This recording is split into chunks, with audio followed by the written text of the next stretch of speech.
Bonjour à vous et bienvenue sur RTI1, voici les titres. Le grand jour aujourd'hui pour Angela Merkel. L'ex-chancelière allemande a reçu il y a quelques instants en Côte d'Ivoire le prix Félix Houphouët-Boigny UNESCO pour la recherche de la paix. Angela Merkel récompensée pour sa décision d'accueillir près d'1 million de réfugiés syriens en 2015 alors que le reste de l'Europe fermait ses frontières. Toujours en Côte d'Ivoire, les audiences hier au palais présidentiel du chef de l'État.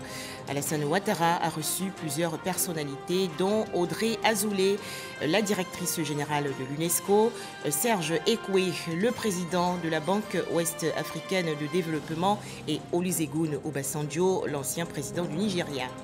Enfin, plus de 9500 morts après les tremblements de terre survenus le 6 février dernier en Turquie et en Syrie.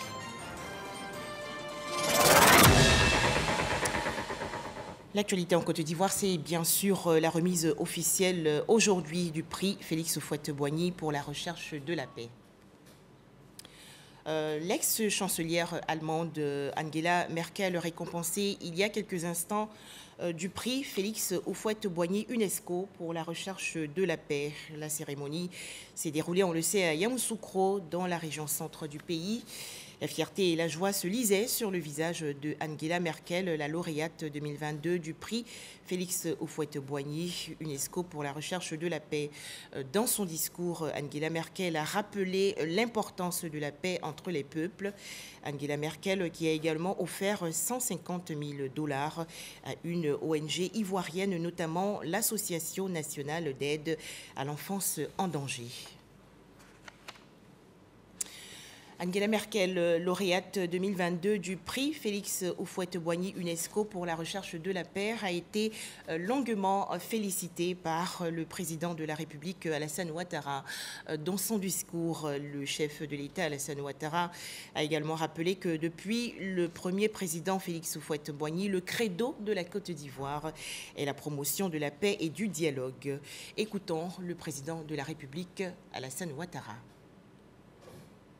Madame la lauréate, votre humanisme et votre altruisme ont été salués dans le monde entier.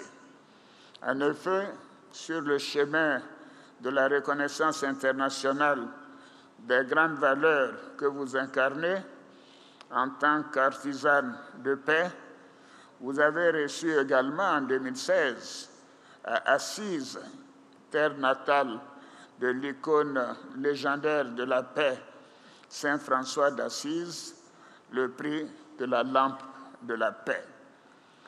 Aujourd'hui,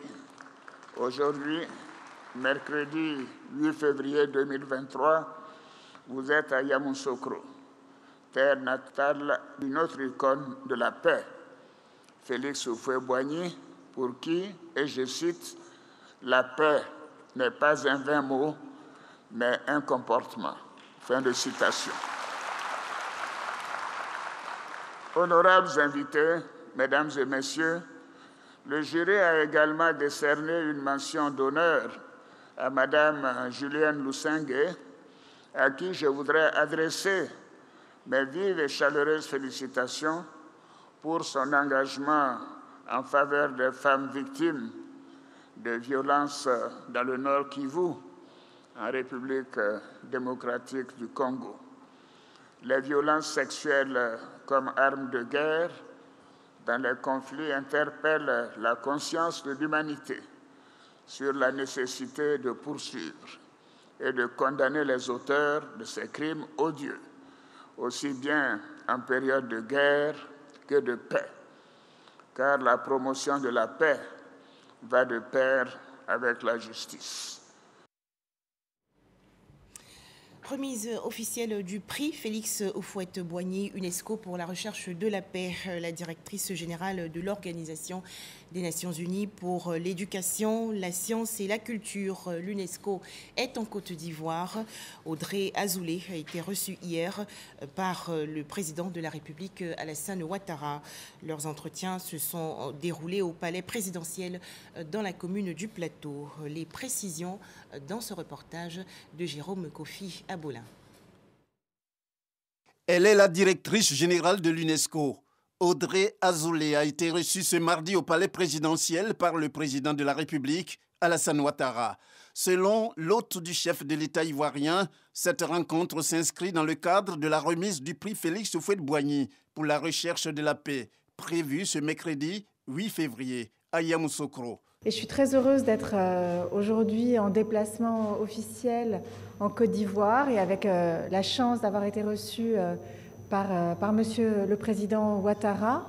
Nous nous retrouvons pour une très belle occasion qui est le prix Houphouët-Boigny UNESCO, un prix pour la recherche de la paix, qui est l'un des grands prix mondiaux pour la paix et qui sera remis par Monsieur le Président et moi-même à l'ancienne chancelière d'Allemagne, Madame Angela Merkel, pour son accueil des migrants lorsqu'elle était en fonction.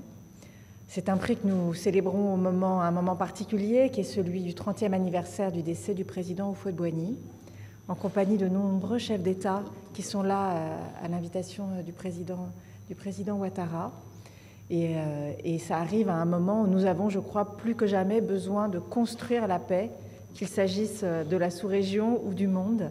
Audrey Azoulay est à son 2e mandat à la tête de l'UNESCO. Elle a été réélue à la 41e session de la conférence générale de l'organisation tenue en novembre 2021. Des images à présent, plusieurs chefs d'État et autres personnalités sont donc arrivés hier en Côte d'Ivoire pour assister à la cérémonie officielle de remise du prix Félix Houphouët-Boigny UNESCO pour la recherche de la paix. Par exemple, c'est aux environs de 20 heures que le président de la République, Alassane Ouattara, a accueilli la lauréate Angela Merkel. À noter aussi l'arrivée du chef de l'État sénégalais Macky Sall, du président ghanéen Nana Akufo-Addo, du président du Libéria George Weah et de Michel Kandessu, l'ancien directeur général du Fonds monétaire international.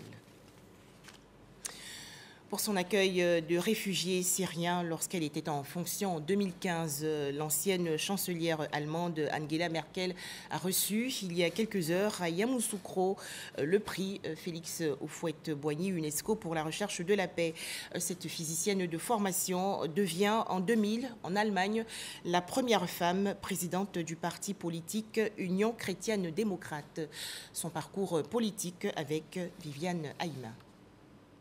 Première femme à s'être hissée à la tête du pays le plus puissant économiquement d'Europe et à se maintenir aux commandes pendant 16 ans. L'ex-chancelière fédérale d'Allemagne, Angela Merkel, peut être considérée comme l'une des femmes les plus influentes du monde en ce début du XXIe siècle. D'apparence pourtant simple dans son allure, dans sa mise, généralement vêtue d'ensemble veste-pantalon tout le temps de sa présidence. Ses biographes la dépeignent sobre, discrète, pragmatique, efficace, ayant des principes moraux forts fondés sur sa foi chrétienne. Son père, pasteur protestant luthérien, et sa mère institutrice lui ont inculqué très tôt les valeurs morales chrétiennes et une discipline de travail. On l'a dit, fervente croyante qui lit régulièrement la Bible et prie quotidiennement. Elle est née le 17 juillet 1954 à Hambourg, dans l'Allemagne de l'Ouest, mais a grandi dans l'Allemagne de l'Est, sous contrôle communiste, où ses parents ont choisi de s'installer. Sa personnalité a été forgée aussi par son expérience de la dictature communiste. Elle mène de brillantes études de physique à l'université de Leipzig, clôturée par un doctorat en 1986. Sa carrière politique démarre véritablement après la chute du mur de Berlin en 1989 et la réunification de l'Allemagne. Elle a 35 ans et décide d'intégrer le courant politique chrétien-démocrate incarné par le parti du chancelier Helmut Kohl, la CDU, l'Union chrétienne démocrate d'Allemagne. Le destin s'accélère pour elle.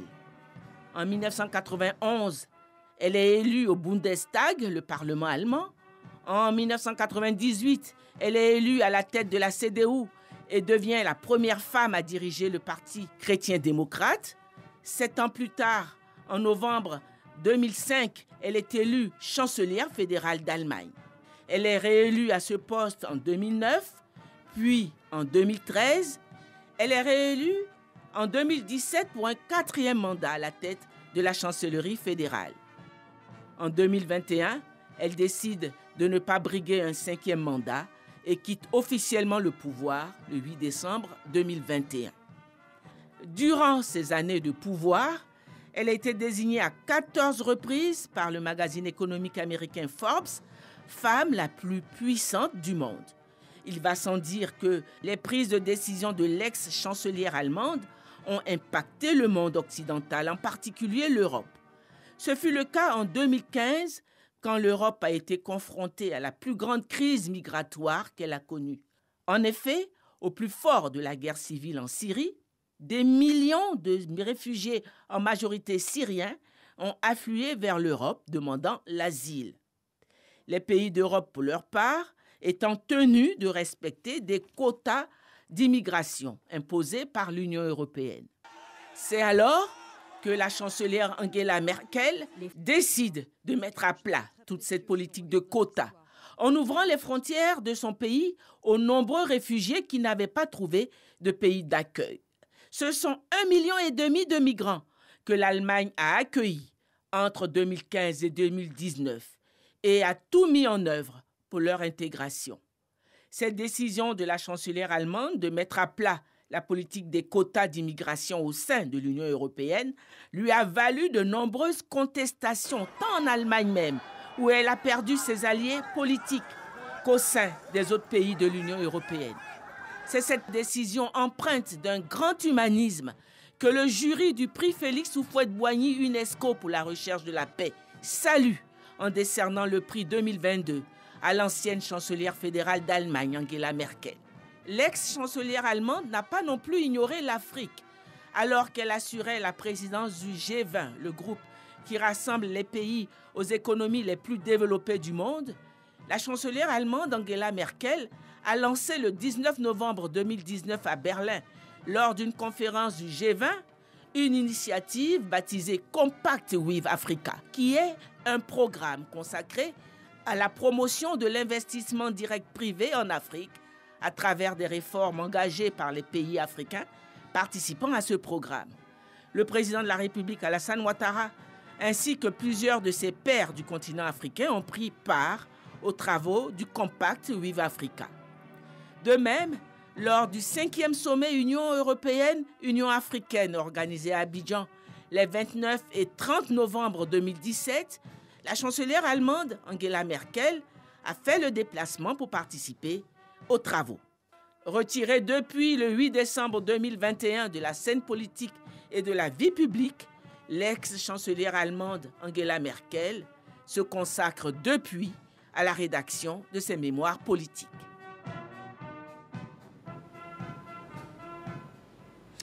Félix Houphouët-Boigny, un modèle pour la jeunesse ivoirienne et africaine. C'est le sujet débattu hier à Yamoussoukro, dans la région centre du pays, lors de la conférence inaugurale en prélude à la cérémonie officielle de remise du prix Félix Houphouët-Boigny UNESCO pour la recherche de la paix. Pour en parler, Abou Sanogo. Félix Houphouët-Boigny, un modèle de paix pour les jeunes.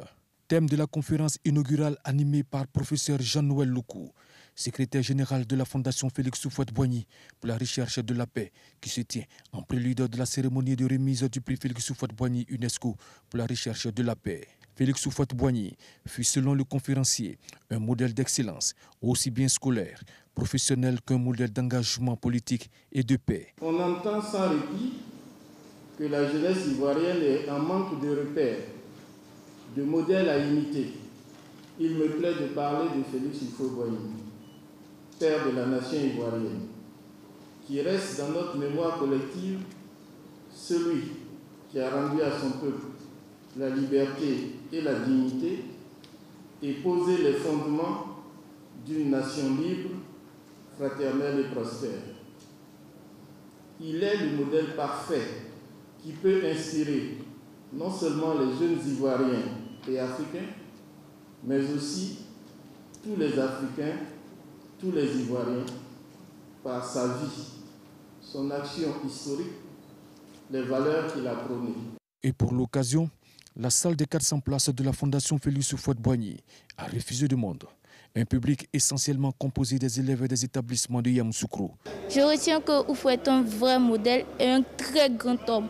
Vu qu'il a milité pour le bonheur des Ivoiriens, nous devons tous faire comme lui. Félix Houphouët-Boigny, un modèle qui inspire des générations. À travers sa lutte pour l'indépendance, à travers lui-même sa formation, son éducation, nous retenons que Houphouët-Boigny est un gros héritage pour ce pays. Cela aura un impact important au niveau de la cohésion sociale en Côte d'Ivoire. Et donc, nous, Yamsois, ne pouvons qu'applaudir. Conférence en direction de la jeunesse pour parler un peu des repères. Parce qu'aujourd'hui, on dit que nos jeunes n'ont pas de modèle. Et là, on a donné l'exemple de Houphouët-Boigny sur plusieurs plans politiques, religieux, homme de paix, son cursus scolaire et sa vie professionnelle. Pour que chacun choisisse un pan de sa vie pour en faire un modèle. Ça a été l'occasion d'exhorter les jeunes à l'union et également à la discipline et au travail. Ce sont les valeurs que le président Houphouët a prônées durant toute sa vie.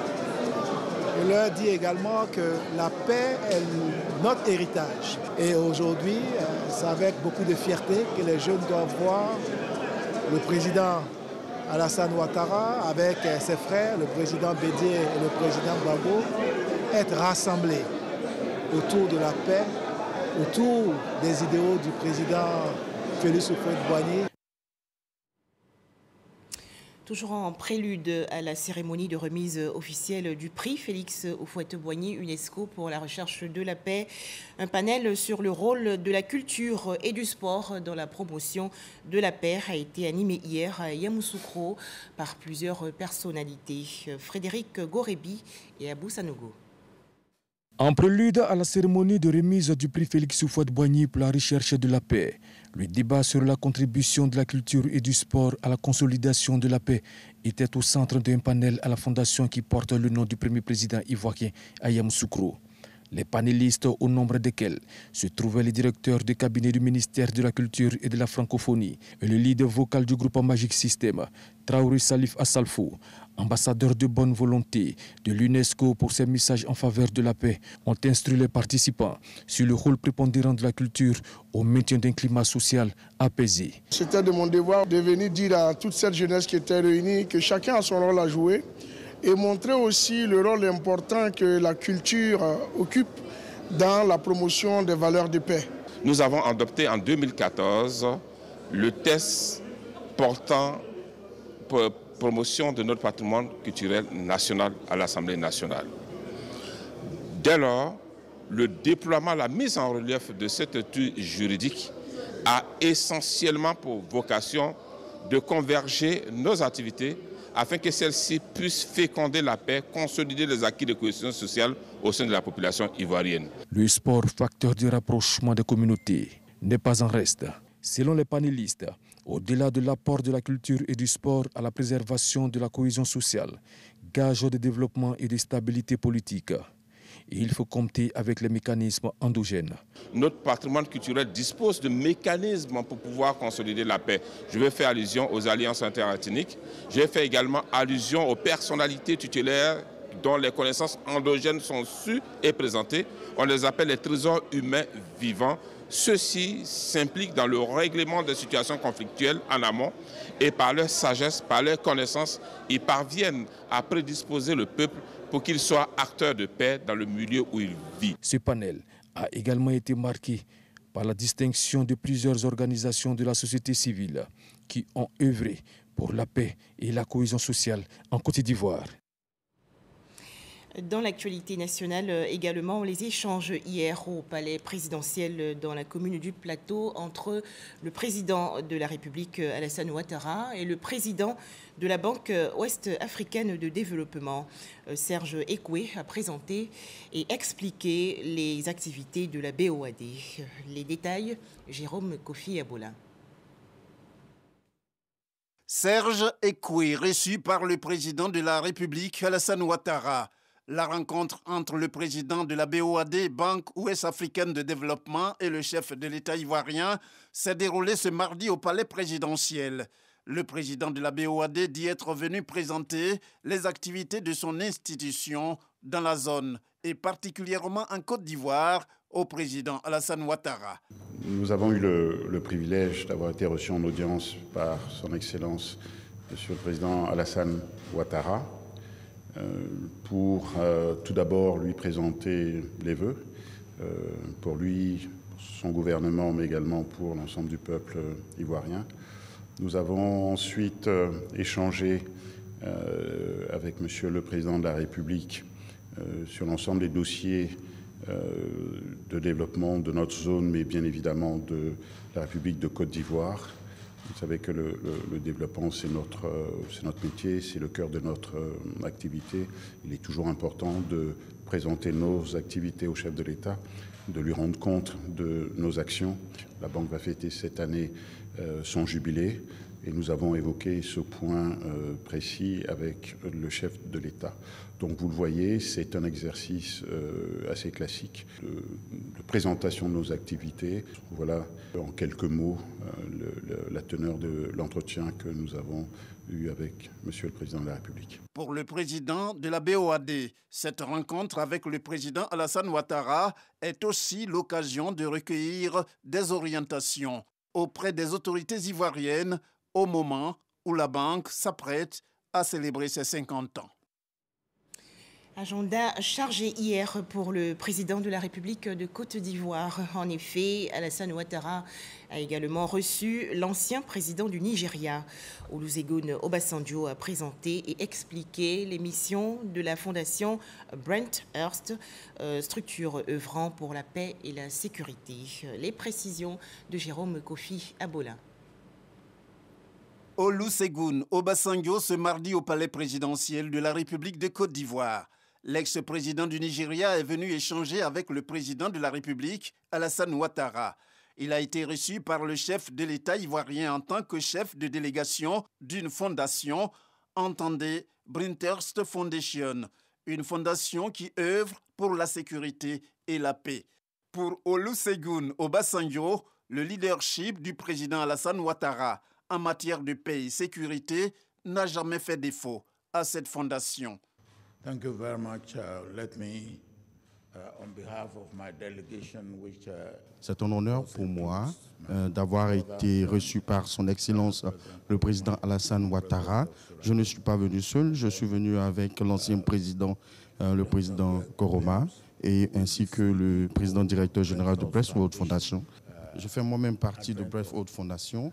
Il faut savoir que nous travaillons dans une mission essentielle qui est de la promotion de la sécurité et de la paix dans le monde et précisément en Afrique. Nous savons que sans la paix et la sécurité, aucun développement n'est possible. Et nous sommes venus voir son Excellence le président Alassane Ouattara qui, grâce à son leadership, a permis à la Côte d'Ivoire d'enregistrer une croissance impressionnante, surtout dans la période de la Covid-19. Quelle était donc cette force derrière cette puissance, ce développement économique? Nous sommes donc venus nous inspirer auprès de son Excellence Alassane Ouattara dans le sens d'aider. Il est là, il nous appuie, il nous soutient et nous voulons lui être reconnaissants. La fondation Brinthurst est un groupe de réflexion créé en 2004 en Afrique du Sud. Elle vise à soutenir l'initiative Brinthurst dans la recherche de moyens en vue de financer le développement en Afrique à travers l'organisation des conférences sur la compétitivité africaine. Un tout autre sujet à présent. Ce document est actuellement distribué à grande échelle en Côte d'Ivoire aux producteurs de café cacao. Il s'agit bien sûr de la carte du producteur de café cacao. C'est une initiative du ministère d'État, ministère de l'Agriculture et du Développement rural. La carte du producteur de café cacao favorise ainsi la traçabilité de la production et sécurise les différentes transactions commerciales. Pour en parler, Jean-Louis Gbangbo. Bonjour. Bonjour, comment ça va? Okay. Nous sommes à Zaliouan, un village de Gadouan dans le département de Daloa. Tapé Bidi, producteur de café et de cacao, s'apprête à vendre sa dernière production. Une vente pas comme les autres. Il va se servir pour la première fois de sa toute nouvelle carte de producteur. Ok, les informations sont là. Je vais mettre le cacao sur la bascule. Des scellés sont ensuite posés sur chaque sac et scannés à l'aide d'un terminal. Une nouveauté dans l'opération de vente et d'achat de produits.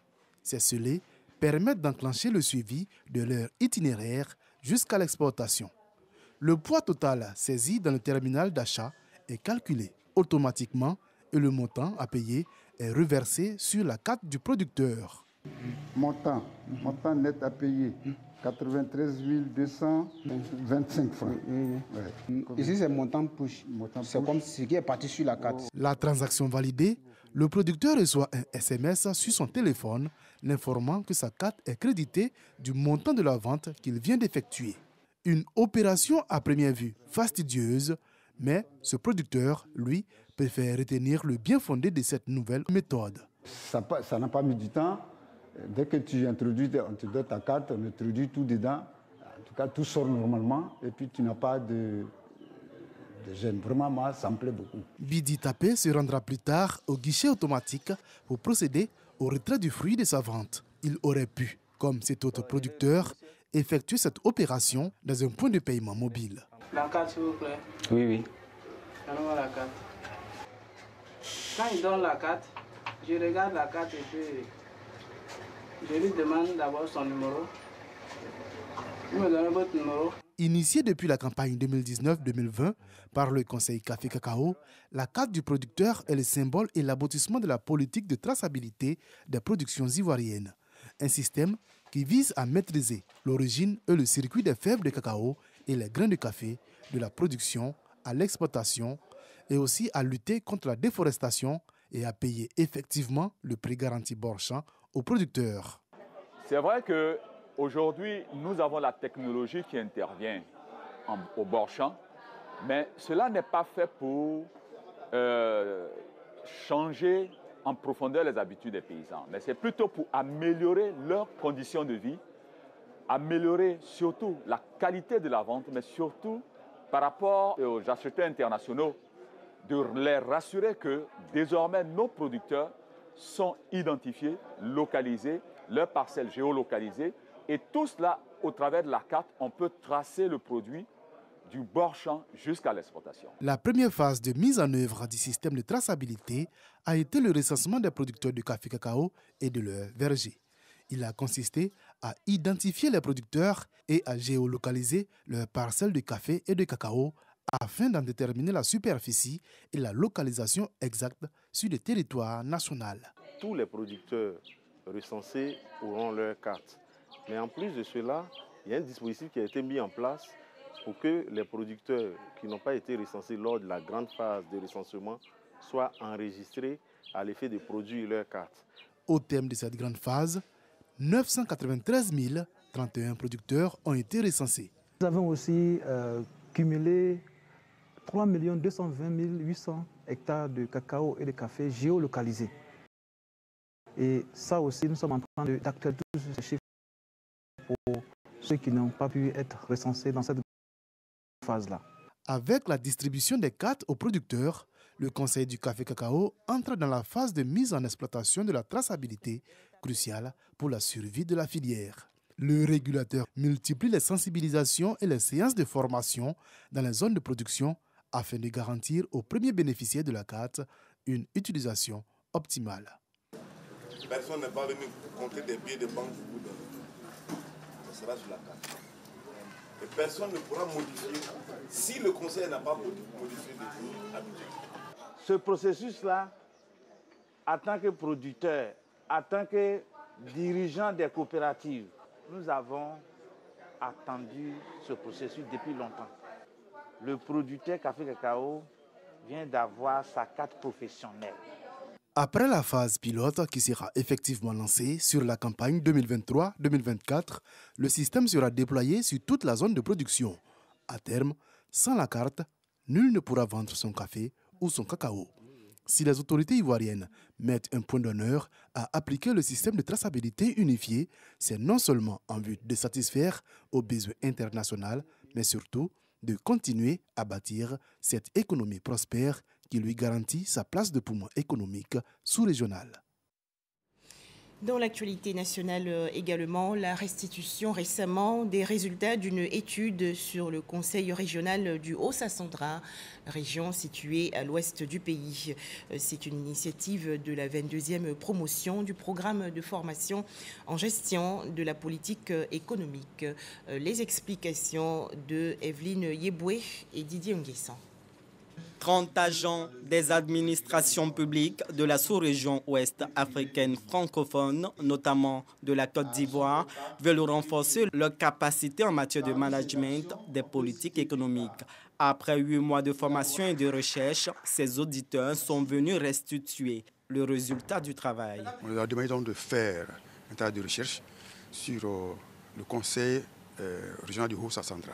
Les résultats de notre étude vont permettre à la région du Haut-Sassandra, n'est-ce pas, de pouvoir envisager leur avenir en termes de développement. D'accord? Parce que déjà, le maillon prospective permet de s'appuyer sur son passé, son présent et d'entrevoir l'avenir. Donc ça sera un élément incubateur pour tous les agents. L'aboutissement de ces résultats sera examiné par le Conseil général du Haut-Sassandra avant son adoption. Aujourd'hui, ils sont donc venus les présenter à ceux qui pourraient être intéressés par cette activité de recherche-là, notamment le Conseil général de Haut-Sassandra, pour voir effectivement si ces travaux qui ont été faits là, en tout cas, répondre ou pourraient répondre en tout cas à leurs besoins. Le programme de formation en gestion de la politique économique GPE Abidjan, initiateur de cette formation, ne compte pas se limiter à cette session. Désormais, chaque année, les auditeurs seront invités à travailler sur les données d'une région ou d'un district identifié. Enfin, bilan revu à la hausse après les tremblements de terre meurtriers qui ont frappé le 6 février dernier la Turquie et la Syrie. À noter plus de 9500 morts. Les secouristes essaient toujours d'extirper les survivants. Voilà, c'est la fin de ce journal. Merci de l'avoir suivi et à très bientôt sur RTI1.